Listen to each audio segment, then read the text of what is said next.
जय हिंद दोस्तों, कैसे आप सब। मैं सूरज एक बार फिर से आप सभी का स्वागत करता हूं। दोस्तों, इसके पहले हमने नंबर सिस्टम, डेसिमल फ्रैक्शन और सिंपल फ्रैक्शन इन सभी को बहुत ही शानदार तरीके से पढ़ा और इनके जितने भी प्रश्न थे उनको हमने बहुत ही ज़बरदस्त, बहुत ही शानदार तरीके से किया है। आज हम शुरू करेंगे एलसीएम और एचसीएफ। ठीक है, लघुत्तम समापवर्त्य और महत्तम समापवर्तक, इन दोनों चीज़ों को आज हम यहाँ पर पढ़ने वाले हैं। तो आज की क्लास में हम सबसे पहले ये जानेंगे कि एलसीएम और एचसीएफ क्या होता है, और उसके बाद में जब हम ये सीख जाएंगे कि एलसीएम और एचसीएफ क्या होता है, फिर हम ये जानने की कोशिश करेंगे कि इन दोनों चीज़ों को हम कैसे निकालते हैं। और जब हम ये जान जाएंगे कि इन दोनों चीज़ों को हम कैसे निकालते हैं, उसके बाद में फिर हम अपने प्रश्नों की तरफ बढ़ेंगे। अब आप ये सोच रहे होंगे कि आपको तो पता है कि एलसीएम और एचसीएफ को कैसे निकाला जाता है, तो मैं यहाँ पर अभी आपको क्या बताने वाला हूँ कि अगर आपने आज के पहले कभी भी एलसीएम और एचसीएफ के बारे में बहुत अच्छे से नहीं पढ़ा है तो ये क्लास आपके लिए बहुत इंपॉर्टेंट है। और अगर आपने कहीं भी पढ़ा है कि एलसीएम क्या होता है और एचसीएफ क्या होता है, कहीं भी अगर आपने कुछ भी पढ़ करके रखा हुआ है तो भी ये क्लास आपके लिए बहुत इंपॉर्टेंट है। क्यों? क्योंकि यहाँ पर मैं आपको कुछ एक्स्ट्रा, कुछ नई चीज़ें देने वाला हूँ जो कि क्वेश्चंस को आपके एग्जाम में बहुत इजी बनाएगा। ठीक है, तो बने रहिए हमारे साथ में और चलिए शुरू करते हैं आज की क्लास को। और उसके पहले अगर आप हमारे चैनल पर नए हैं तो इसको प्लीज़ सब्सक्राइब जरूर कर लीजिएगा। सभी बच्चों को इसको शेयर करिए इस वीडियो को, और अगर वीडियो अच्छी लगे तो लास्ट में इसको लाइक करके ही जाइएगा। ठीक है, तो चलिए फिर हम शुरू करते हैं। सबसे पहले हम ये जानते हैं कि किसी भी संख्या का 2, 3, 4 जितनी भी संख्याएं हो उनका जब हम एलसीएम लेते हैं तो वो जो आंसर आता है वो एक्चुअल में क्या होता है। ठीक है, जब हम इस बात को समझ जाएंगे कि जब हम किसी भी संख्या का एलसीएम लेते हैं तो वो क्या होता है, फिर एलसीएम से संबंधित रिलेटेड जितने भी क्वेश्चंस बनेंगे, जितने भी प्रश्न बनेंगे, उनको हम बहुत आसानी तरीके से कर सकते हैं। ठीक है, तो सबसे पहले हम देख लेते हैं कि एलसीएम दरअसल में होता क्या है। ठीक है, तो यहाँ पर एलसीएम की अगर हम बात करें, एलसीएम, ठीक है, इसको हम कहते हैं लोवेस्ट कॉमन मल्टीपल। मतलब ये लोवेस्ट कॉमन मल्टीपल, लोवेस्ट का मतलब होता है सबसे छोटा, तो इसका मतलब ये होता है कि वह सबसे छोटी संख्या जो उन सभी संख्याओं का मल्टीपल हो। जैसे उदाहरण के द्वारा हम समझते हैं, सिंपल, अगर हम बात ये करते हैं, एक अंक ले लेते हैं 7, ठीक है, और एक अंक ले लेते हैं 14, और एक अंक हम ले लेते हैं 51 ले लेते हैं। ठीक है, 51 हमने ले लिया। अब हमें क्या करना है, हम सोच रहे हैं कि इनका एक हम मतलब देखो, हमने एक अभी क्या बताया कि लोवेस्ट कॉमन मल्टीपल का मतलब ये होता है कि सबसे छोटी संख्या। तो यहाँ पर कहने का मतलब ये है कि इनका जो एलसीएम होगा वो एक ऐसी संख्या होगी जो अपने आप में सबसे छोटी होगी, लेकिन इन तीनों से वो कटेगी। इन तीनों से क्या होगी, वो कटेगी। बात समझ में आ रही है? तो जिस तरीके से आप अभी तक निकाल रहे थे एलसीएम, उस तरीके से हम आपको निकाल करके बताते हैं। 51 हो गया, ये 14 हो गया और ये 7 हो गया। इसको निकालते हैं और देखते हैं कि ये फिर क्या आएगा। तो पहले 3 से काटते हैं, 17 में चला जाएगा ये। ठीक है, 14 नहीं कटेगा, 7 नहीं कटेगा। फिर इसको हम 7 से काटते हैं तो 17 नहीं कटेगा, ये 2 और 1। फिर ये तो 17 से कट जाएगा क्योंकि 17 अब और किसी से नहीं कटने वाला है, और ये फिर 2 से कट जाएगा। तो हमारा जो यहाँ पर एलसीएम निकल करके आएगा वो आएगा 3 × 7 × 17 × 2। ठीक है, 7 त्रिक 21 और गुणे 17 दूना 34।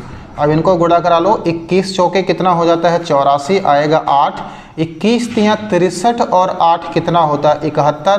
तो इनका जो एलसीएम निकल करके आएगा वो आ जाएगा 714, ये हम कह सकते हैं।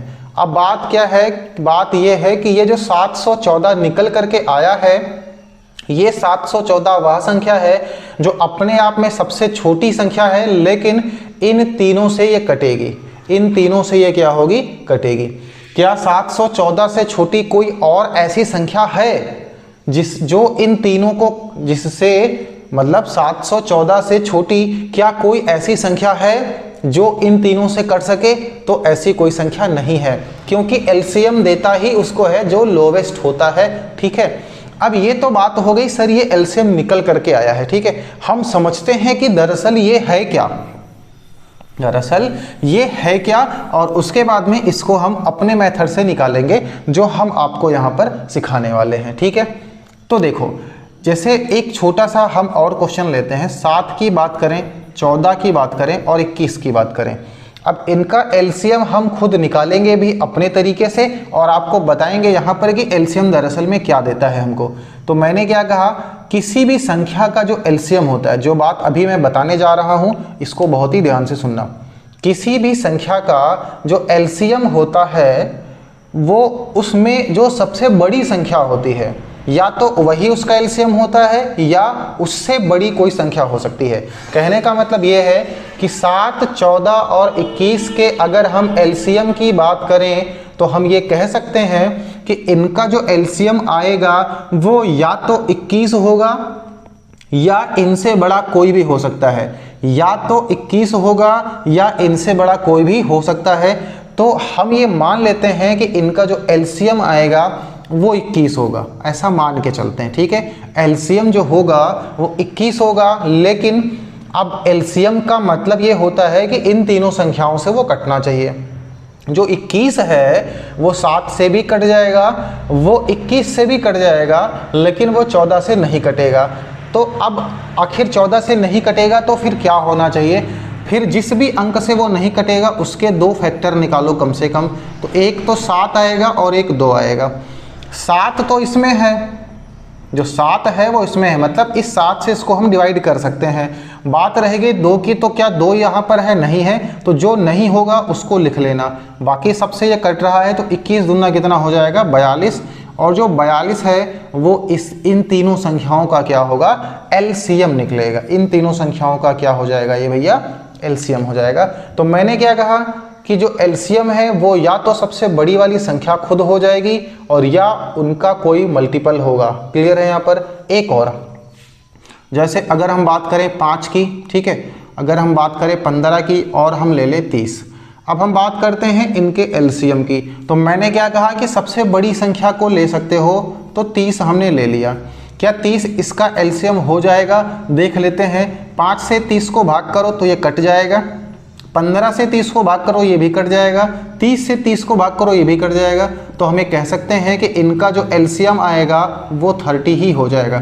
तो यहाँ पर देखो कि इन तीनों संख्याओं का जो एलसीएम है वो 30 है और 30 इसकी सबसे बड़ी संख्या है।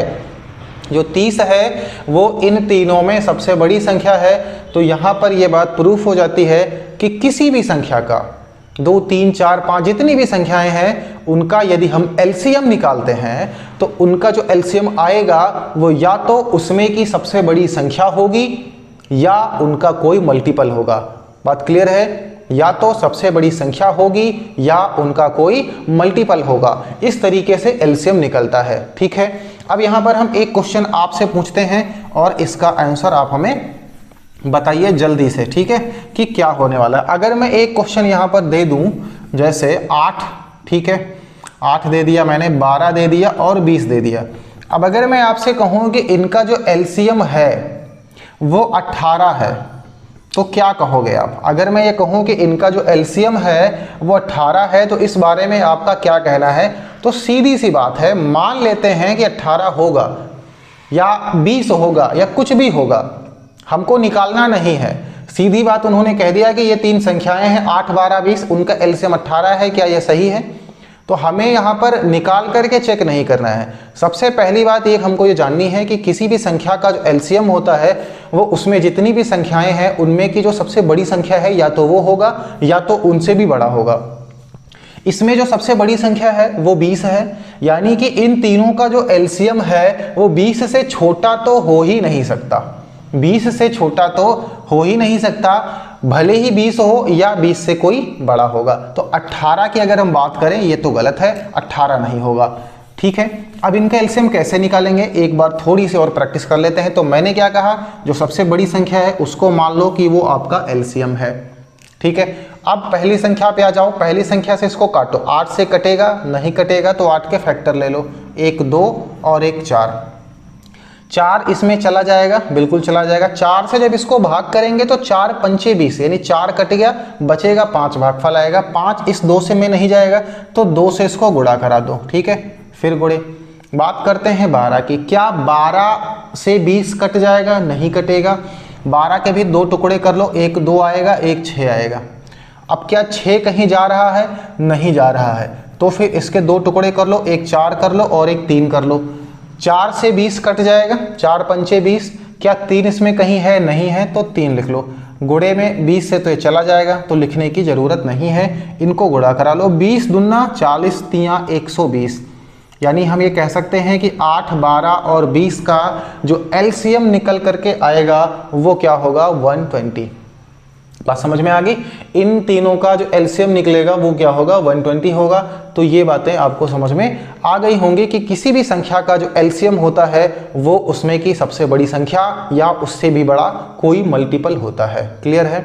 इसके बाद में यहाँ तक चीज़ें अगर क्लियर हैं, एलसीएम आपको समझ में आ गया है, ठीक है, तो अब हम चलते हैं एचसीएफ की तरफ और एचसीएफ के बारे में भी हम समझ लेते हैं कि एचसीएफ हमें क्या देता है। ठीक है, तो देखो एचसीएफ का मतलब होता है हाईएस्ट कॉमन फैक्टर या हिंदी में मासा। ठीक है, इसको एक नाम से और हम जानते हैं जीसीडी कहते हैं। जीसीडी का मतलब होता है greatest common divider, greatest common divider. ठीक है, मतलब कि वो बड़ी से बड़ी संख्या जो उन सभी संख्या को डिवाइड कर सके, वो बड़ी से बड़ी संख्या जो उन सभी संख्या को डिवाइड कर सके उसको हम क्या कहते हैं? एचसीएफ कहते हैं, मासा कहते हैं। कैसे निकलता है, क्या देता है, हमको समझते हैं। जैसे 8, 16 और 20 की अगर हम बात करें, इनका अब हमको क्या निकालना है? एचसीएफ निकालना है इनका हमको एचसीएफ निकालना है। ठीक है, तो अभी इसके पहले मैंने आपको एक बात बताया था कि जब इनका हम एलसीएम निकालते थे तो या तो सबसे बड़ी संख्या हो जाती थी या इसका कोई मल्टीपल होता था। लेकिन अब जब हम इनके एचसीएफ की बात करेंगे तो हम ये कहेंगे एचसीएफ एक सबसे बड़ी संख्या होगी, लेकिन वो एक ऐसी संख्या होगी जो इन सबको भाग कर सके। तो यहां पर एक बात समझना, ठीक है, एक बात समझना, अगर कोई ऐसी संख्या हम लेते हैं, वो बड़ी हो या छोटी हो मुझे नहीं पता, कोई भी एक संख्या हम लेते हैं जिससे इन तीनों को डिवाइड कर सकें, तो मुझे एक बात बताना कि इनमें जो सबसे छोटी संख्या होगी इसको डिवाइड करने के लिए जो सबसे बड़ी संख्या हो सकती है वो या तो ये खुद होगी और या तो इससे कोई छोटी संख्या होगी। मान लो कि 20 8 से कट जाएगा, सपोज दैट, मान लेते हैं 16 8 से कट जाएगा और 8 भी तो 8 से कटेगा। क्या इन तीनों का एचसीएफ कभी 16 होगा? 16 से 16 कट जाएगा। मान लेते हैं कि 16 से 20 भी कट जाएगा, लेकिन 16 से उससे छोटी जो संख्या होगी वो कभी नहीं कटेगी। यानी कोई भी संख्या है वो अपने से बड़ी किसी भी संख्या को काट सकता है, लेकिन अपने से छोटी वो किसी भी संख्या को कभी भी डिवाइड नहीं कर सकता। तो हम एचसीएफ में ये मान सकते हैं कि इनका जो एचसीएफ निकलेगा वो या तो सबसे छोटी संख्या होगी, या तो सबसे छोटी संख्या 8 होगी, या 8 का कोई फैक्टर होगा, हाईएस्ट कॉमन फैक्टर। या तो 8 खुद होगी, यानी कि इन तीनों में की जो सबसे छोटी संख्या है या तो वो इनका एचसीएफ होगा या इसका कोई फैक्टर होगा जो कि सबसे हाईएस्ट होगा। क्लियर है? तो क्या 8 इनका एचसीएफ हो सकता है? चेक करते हैं। 8 से ये 8 चला जाएगा, 8 से 16 चला जाएगा, 8 से 20 नहीं कटेगा। तो 8 के 2 फैक्टर करो, एक सबसे छोटा और एक सबसे बड़ा, जितना पॉसिबल हो सके। अब इसमें हम या तो 2 लें और या तो 4 लें। कट तो दोनों से ये रहे हैं भाई, 2 से सब कट रहे होंगे, 4 से भी सब कट रहे हैं, तो इसमें का आंसर फिर हमारा होगा कौन? तो हमने देखा है कि जो मासा होता है वो हाईएस्ट कॉमन फैक्टर होता है।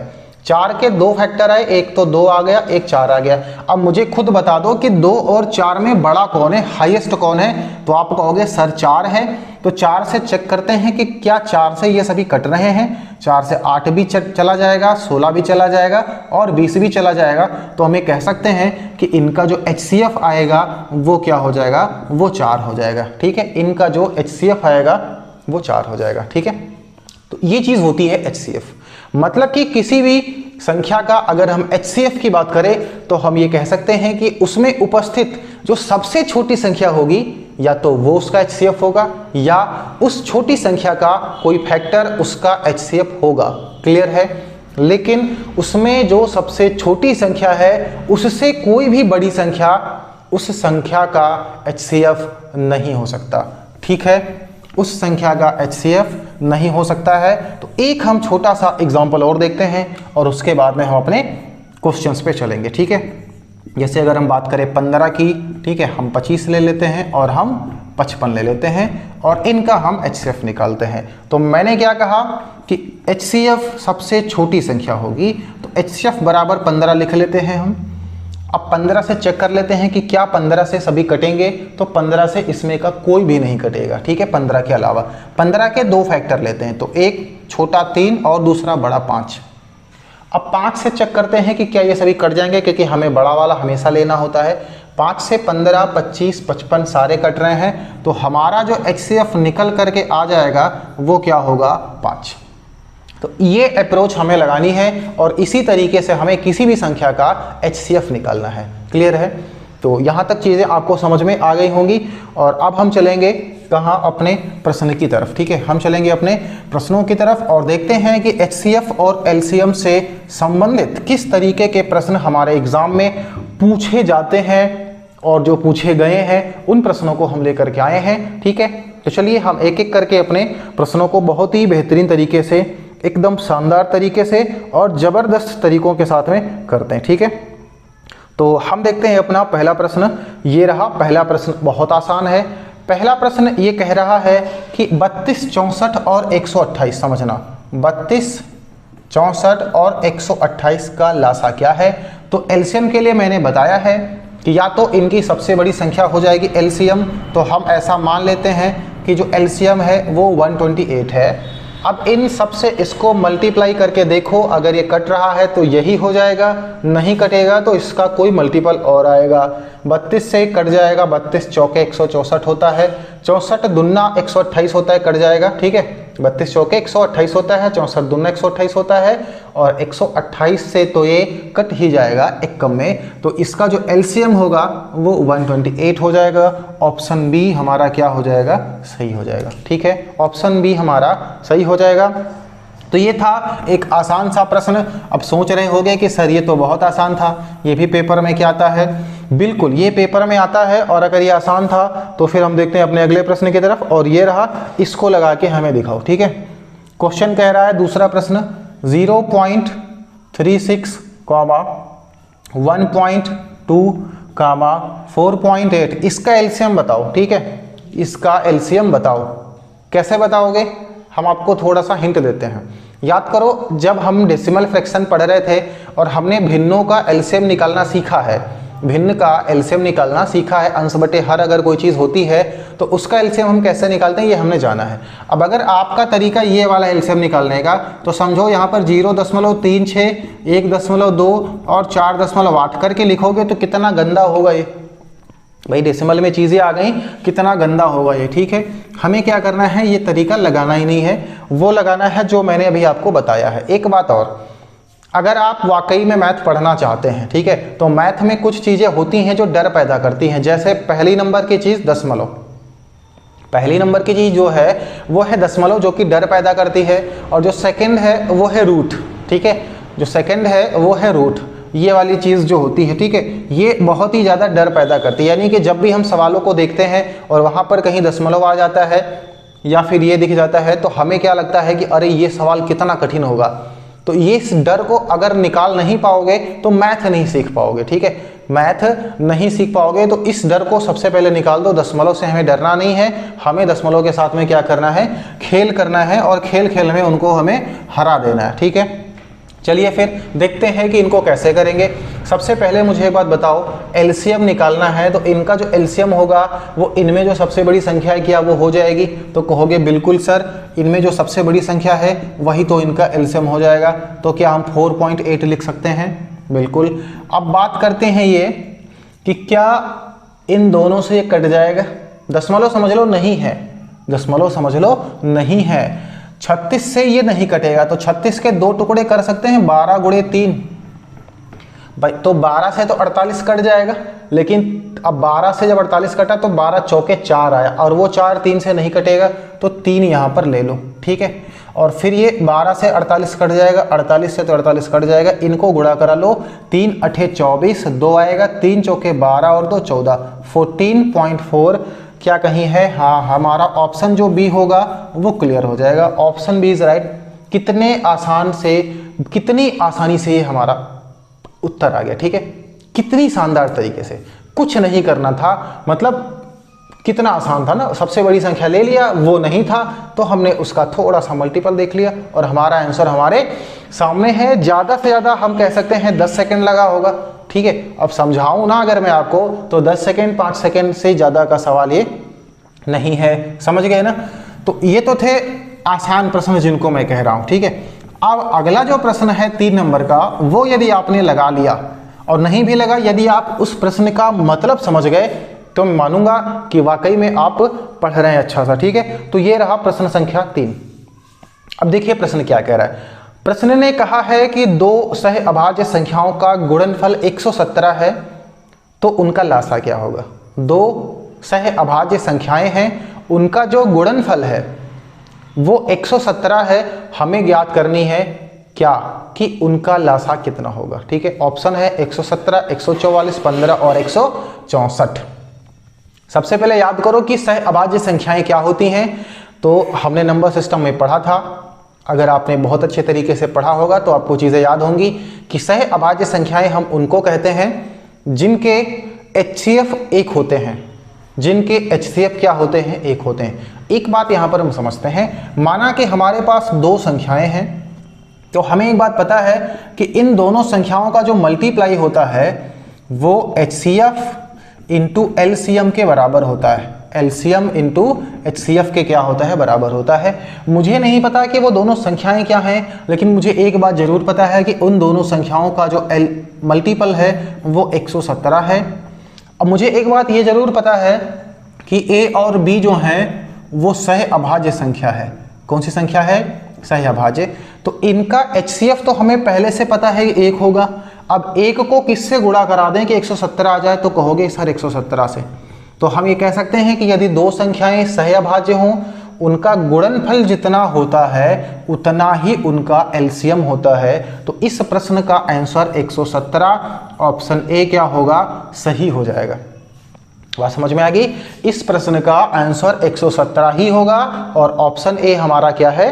सही है। ठीक है, यहां पर मैं एक चीज और जोड़ना चाहूंगा, वो ये है कि अगर कहीं भी पेपर में आपसे ये पूछा जाता है कि कोई दो संख्याएं हैं या 3 संख्याएं हैं और वो आपस में क्या है? सह अभाज्य हैं, वो सह अभाज्य संख्या है और इनका LCM इतना है, केवल इतनी सी चीज दी जाए कि इनका LCM इतना है, इनका LCM बताओ, LCM इतना है, इन संख्याओं का प्रोडक्ट बताओ, इन संख्याओं का गुणनफल बताओ कितना होगा।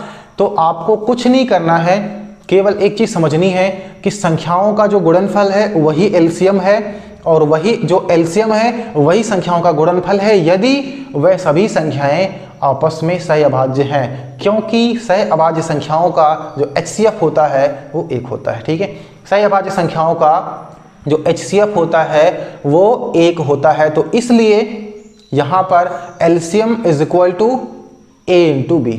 ठीक है, LCM बराबर उन दोनों या तीनों जितनी भी संख्याएं दी गई हों उनके गुणनफल के बराबर होगा। तो ये सवाल आपको समझ में आ गया होगा। ठीक है, चलिए फिर हम अपने अगले प्रश्न पे चलते हैं और अगला प्रश्न बहुत अच्छा प्रश्न है। ठीक है, अगले प्रश्न को पहले आप देख लीजिए और फिर मैं कुछ चीजें आपको समझाऊंगा, उसके बाद में हम इस प्रश्न को करेंगे। तो ये रहा आपका अगला प्रश्न। क्वेश्चन कह रहा है कि दो संख्याओं का अनुपात 3:4 है।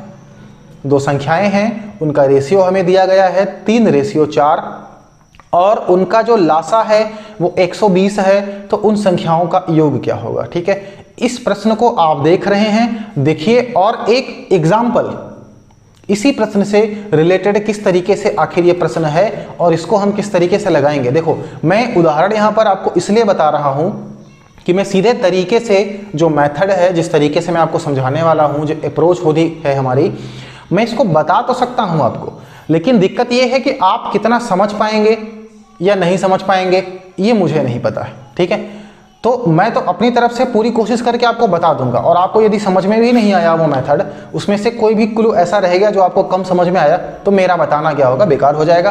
तो वो बेकार ना हो इसके लिए हम पहले डिटेल से इसको समझ लेते हैं और फिर हम इस प्रश्न को करेंगे।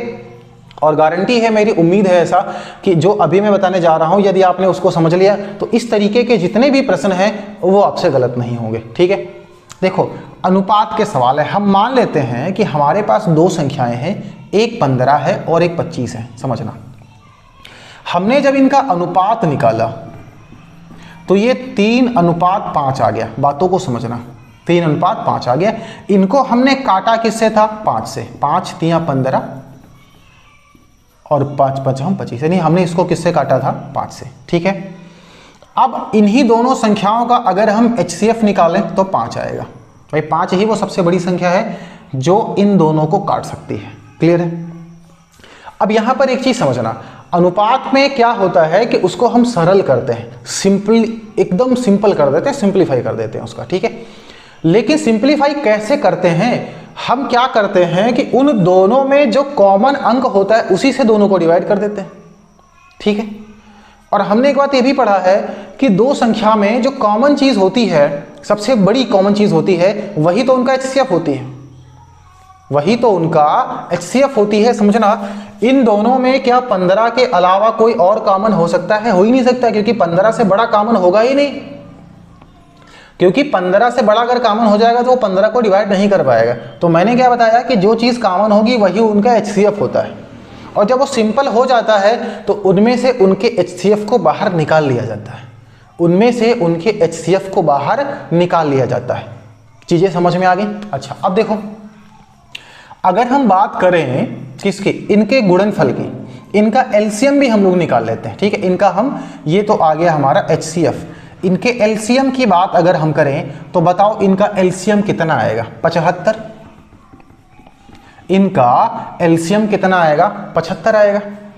आएगा कि नहीं आएगा? इनका जो LCM आएगा वो 75 आएगा। 25 3 75, 15 5 75, क्या इससे छोटा कुछ हो सकता है? नहीं।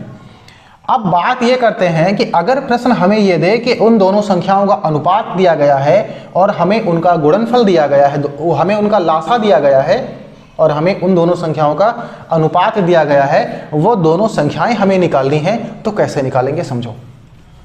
इनको आपस में गुणा करा लो, इनको आपस में क्या करना है, गुणा करा लेना है। तो जब हम इनको आपस में गुणा कराएंगे तो 3 5 कितना हो जाएगा, 15, और 15 यूनिट की वैल्यू कितनी हमको दी गई है, 75। तो सोचो एक यूनिट की वैल्यू कितनी आएगी, 5, और एक यूनिट की वैल्यू जो 5 आ गई उससे इसको गुणा करा दो 5 से, तो ये हो जाएगा 15, और उसी 5 से इसको गुणा करा दो तो ये हो जाएगा 25। देखो हमारी वो दोनों संख्याएं आ गई कि नहीं आ गई, हमारी वो दोनों संख्याएं यहां पर आ चुकी हैं, 15 भी आ गया और 25 भी आ गया।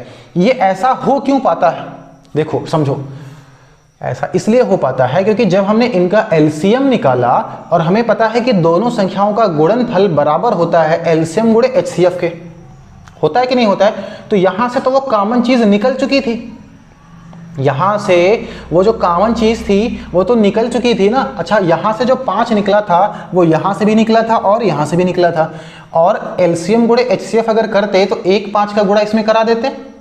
भाई LCM गुणे HCF अगर करते, ऐसे समझो कि दोनों संख्याओं का मल्टीपल बराबर होता है HCF गुणे LCM के।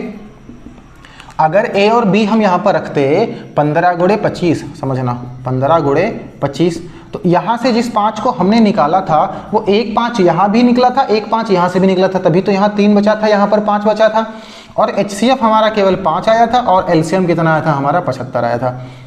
तो यहाँ पर तो केवल 1 5 की कमी थी। भाई हमने क्या किया, हमने दोनों संख्याओं के गुणनफल को 15 उसी को तो LCM के बराबर रख दिया।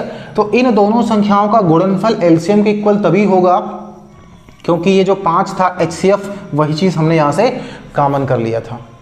बस समझ में आ गई, वही चीज़ हमने क्या किया था, यहाँ से कॉमन कर लिया था। तो इन दोनों का जो मल्टीपल था रेशियो का वो उसके LCM के इक्वल हो गया था। बातें समझ में आ गई, बात समझ में आ रही है ना?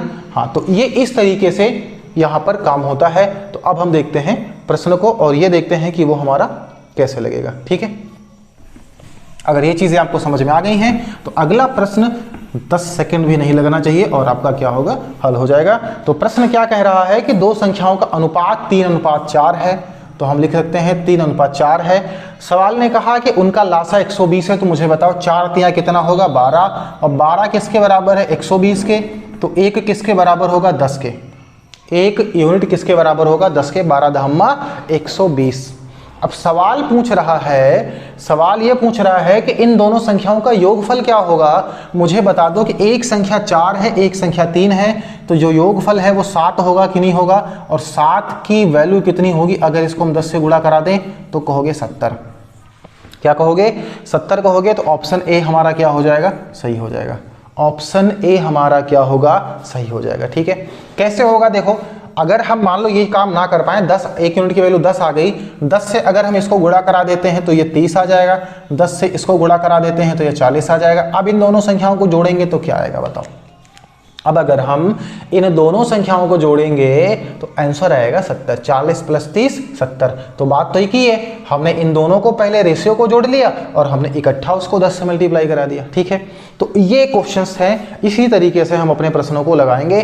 तो ये थे आज के कुछ थोड़े से प्रश्न। ठीक है, आज वैसे मुझे प्रश्न नहीं कराने थे, हमें तो आज आपको केवल ये समझाना था कि एलसीएम क्या होता है और एचसीएफ क्या होता है। लेकिन एलसीएम को और एचसीएफ को समझने के बाद में हमने कुछ प्रश्नों को भी देखा कि किस तरीके से प्रश्न हमारे एग्जाम में बनते हैं। ठीक है, तो आज की क्लास को यहीं पर हम समाप्त करेंगे।